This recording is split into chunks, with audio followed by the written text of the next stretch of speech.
जब आप ये कहते हैं कि मैं रोज़ उतना पढ़ नहीं पाता हूँ, इसके बुनियादी तौर पर 2-3 रीज़न्स हो सकते हैं। पहली बात तो कोई भी नहीं पढ़ पाता है, मैं भी नहीं पढ़ पाता हूँ उतना। हम लोग प्रिटेंड करते हैं कि हम बहुत पढ़ते हैं। ईमानदारी की बात है कि मैं आज तक कभी भी 1 घंटे से ज़्यादा एक साथ नहीं पढ़ पाया हूँ, और मैंने ठीक-ठाक पढ़ाई की है वैसे, है ना? आप भरोसा कर सकती हैं इस बात पे। एक तो अपने आस-पास ऐसे लोगों से बचिए जो बार-बार दबाव बनाए कि मैं तो बहुत पढ़ता हूँ, तू कितना पढ़ती है? आप कितने घंटे का टारगेट लेके चल रहे हैं, एक प्रॉब्लम ये भी हो सकती है। आपकी उम्र में कॉलेज के अलावा अगर आप 3-4 घंटे पढ़ लेते हैं तो पर्याप्त है। कॉलेज के 3 साल सिर्फ पढ़ाई के लिए नहीं है, पढ़ाई से ज़्यादा सीखने के साल हैं, मंच पे आने के साल हैं। दोस्तों के साथ फिल्म देखिए, दोस्तों के साथ आउटिंग पे जाइए, रेस्टोरेंट में बैठ के खूब बकवास कीजिए उनके साथ। उसमें जो सीखेंगे वो केवल पढ़ाई से नहीं सीखेंगे। तो दिन में 3-4 घंटे बहुत होते हैं। और बाकी मैं एडवाइस करता हूँ बच्चों को कि बहुत सारी एक्टिविटीज़, जिसमें से एक एक्टिविटी चाय की दुकान पे दोस्तों के साथ बैठना, 1 घंटे बात करना भी शामिल है। पर्सनैलिटी ग्रूमिंग के लिए बहुत ज़रूरी है। फिर आप लोगों की उम्र में इमोशंस थोड़े उठापटक होती रहती है। अगर आप महीने के 30 दिन में से 6-7 दिन बीच में नहीं पढ़ पाते डिस्टर्बेंस से, तो इसका मतलब है कि आप दिमागी तौर पर एकदम ठीक हैं। चिंता उनकी है कि जो रोज़ पढ़ रहे हैं। इसका मतलब वो अपनी उम्र में जी नहीं रहे, वो किसी और उम्र में जी रहे हैं। तो ठीक है, कभी कभी डिस्टर्बेंस आएगी, उसको एंजॉय कीजिए। डिस्टर्बेंस बस सुंदर प्यारी होनी चाहिए, इतना ध्यान रखिए, है ना? जिसकी वजह से नींद उड़ी हुई है वो अच्छा होना चाहिए, बाकी तो ठीक है। नमस्कार सर। नमस्कार। सर, मेरा नाम रश्मि श्रीवास्तव है और मैं यहाँ हिंदी ऑनर्स द्वितीय वर्ष की छात्रा हूँ। सर, सबसे पहले तो मैं आपको बहुत बहुत धन्यवाद देना चाहूँगी सर।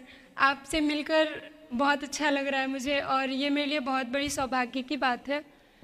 सर, मेरा प्रश्न है आपसे कि सर, मेरे साथ ऐसा हुआ कि मैं बचपन से बहुत अच्छी स्टूडेंट रही और सर मेरी ज़िंदगी में ऐसा एक वक्त आया जब मुझे 2 बार असफलता का सामना करना पड़ा और सर तीसरी बार मैं सफल हुई, परंतु सर आज भी वो डर मेरे मन से नहीं जा रहा है।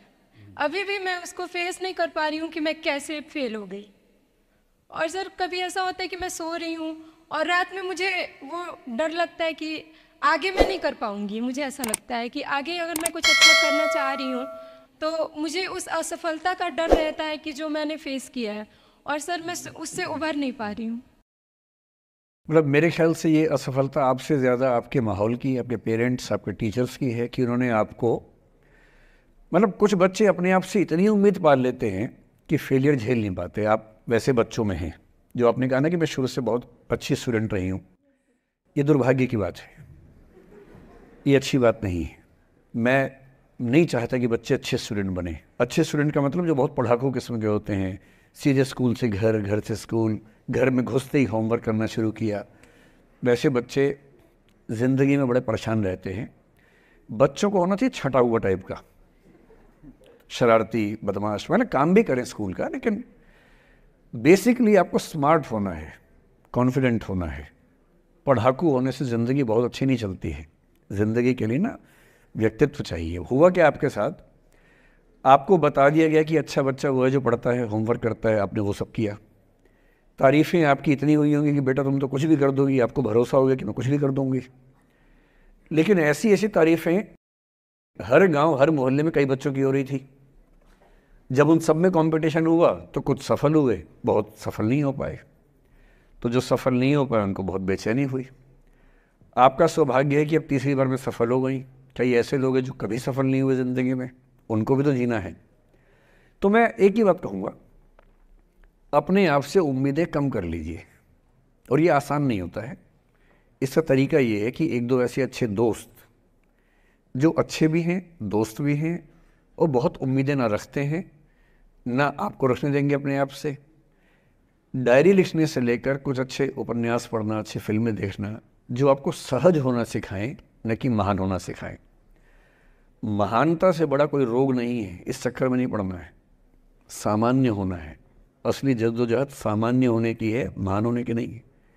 सहज होना है। तो अपने आप से क्या कहना, रोज़ कहना है कोशिश पूरी करूँगी, सफलता मिल गई तो बढ़िया, नहीं तो क्यों डरे ज़िंदगी में क्या होगा, कुछ ना होगा तो तजुर्बा होगा, और भाड़ में जाए सीधी सी रात। नमस्ते सर।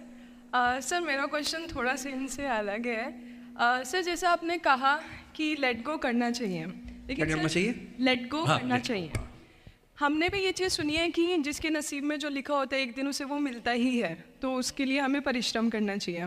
तो सर एक इनके बीच में क्या एक थिन लाइन नहीं है कि हमने सोचा जैसे 71st डे पर मुझे ऐसा लग रहा है कि अब मुझसे और नहीं होगा, अब मैं नहीं करूँगी, माना कि वो गिव अप भी कहा जाता है, लेकिन अगर मेरे नसीब में है कि नहीं यार कल ये तुझसे हो जाएगा, अगर मैं कोई भी टास्क कर रही हूँ कल ये कंप्लीट होगा, लेकिन मैं सोचूँ नहीं मेरे से ये प्रेशर नहीं हो रहा, I should let go this, I should start some other thing, तो क्या ये मुझे लेट गो करना कभी रिग्रेट नहीं कर सकते क्या लाइफ में, यार एक दिन और ट्राई कर लेते तो शायद मिल ही जाता? देखिए, जो नसीब का मामला है, मेरे ख्याल से आपकी उम्र में नसीब को नहीं मानना चाहिए। दुनिया में किसी को नहीं पता कि नसीब है या नहीं, और है तो कितना है। सब तुक्का लगा रहे हैं, मैं भी तुक्का लगा रहा हूँ, ठीक। जो हार जाता है ना, उसको तसल्ली देना बहुत ज़रूरी है, वरना वो जी नहीं पाएगा। और पराजित व्यक्ति को तसल्ली देने के लिए सबसे अच्छा शब्द है नसीब, भाग्य, नियति, बहुत ज़रूरी है। और इसलिए एक उम्र के बाद गीता का सार पढ़ना बहुत ज़रूरी है। समझना पड़ता है कि सब कुछ हमारे हाथ में नहीं होता है, सच में नहीं होता है, पर इसका मतलब ये भी नहीं है कि सब कुछ किसी और के हाथ में होता है। अगर ऐसा होता तो बिना मेहनत करने वाले आईएएस बन जाते या कुछ भी बन जाते। ये हो सकता है कि आईएएस बनने के एग्ज़ाम में 10 ने मेहनत की, उनमें से 8 का हुआ, 2 का नहीं हुआ, पर यह नहीं हो सकता कि एक आदमी ने मेहनत नहीं की तो उसका आईएएस हो गया। बिना मेहनत के तो नसीब भी नहीं मिलने वाला है। इसलिए ये मान लीजिए कि कुछ ना कुछ चीज़ें हमारे कंट्रोल में नहीं हैं, लेकिन जितना कंट्रोल में है उस पर पूरी ताकत लगाएंगे, पूरा डिसिप्लिन रखेंगे, तो हम अपनी किस्मत सबसे अच्छी लिख पाएंगे। सबसे अच्छी मतलब बाकियों से नहीं, मेरी जितनी अच्छी हो सकती है उतनी अच्छी लिख पाएंगे। और इसलिए अगर आपको लगे कि मैं नहीं कर पाऊंगी कोई काम, तो उसको गिव अप ही कहते हैं। लेट गो का मतलब तब होता है जब आप मन भर चुका है, अब उसकी ज़रूरत महसूस नहीं हो रही। जैसे आईएएस बनने की कोशिश कर रहे हैं,